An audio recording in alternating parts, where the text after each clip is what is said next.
தந்தையே, உமக்கு விருப்பமானால் இத்துன்பக் கிண்ணத்தை என்னிடமிருந்து அகற்றும். ஆனாலும் என் விருப்பப்படி அல்ல, உம் விருப்பப்படியே நிகழட்டும்.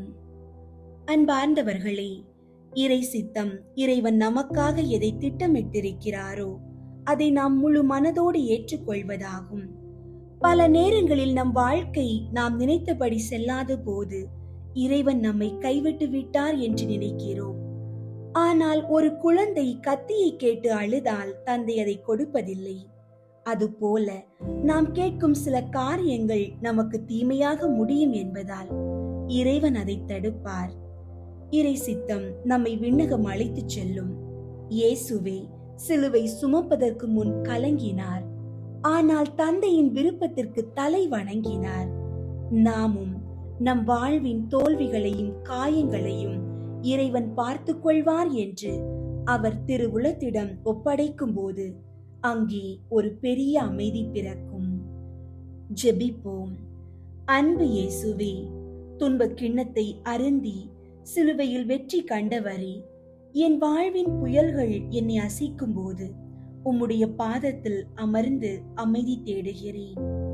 ஆண்டவரே, என் விருப்பப்படி அல்ல, உம் விருப்பப்படியே ஆகட்டும் என்று சொல்லும் அந்த மேலான மனப்பக்குவத்தை எனக்கு தாரும். என் கண்கள் காணும் தற்காலிக நன்மைகளை விட நீர் எனக்காக வைத்திருக்கும் நித்திய நன்மைகளை நம்ப எனக்கு கற்றுத்தாரும். என் திட்டங்கள் சிதறும் போது நான் சோர்வடையாமல் உமது மேலான திட்டத்திற்காக காத்திருக்க எனக்கு பலன் தாரும். என் வாழ்வின் ஒவ்வொரு நொடியும் உமது கரத்தில் இருக்கிறது என்ற நம்பிக்கையோடு உமது திருவுளத்திற்கு பணிந்து வாழ எனக்கு உதவி செய்யும். ஆமீன். அன்பார்ந்தவர்களே, நமது விருப்பங்கள் நிறைவேறும் போது நாம் மகிழ்ச்சி அடைகிறோம். ஆனால் இறைவனின் விருப்பம் நிறைவேறும் போது நாம் ஆசீர்வதிக்கப்படுகிறோம். இறை சித்தம் சில நேரங்களில் கசப்பான மருந்தை போல இருக்கலாம், ஆனால் அது உங்கள் ஆன்மாவை குணப்படுத்தும். இன்று உங்களுக்கு ஏதேனும் ஒரு கதவு அடைக்கப்பட்டால் கடவுள் ஏன் இப்படி செய்தார் என்று கேட்காதீர்கள்.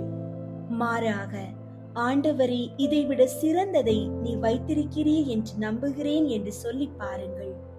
உங்களை செதுக்கும் சிற்பியான இறைவனின் கரம் சிறந்தது. இன்று முழுமையாக அவரிடம் நம்மை ஒப்படைப்போம்.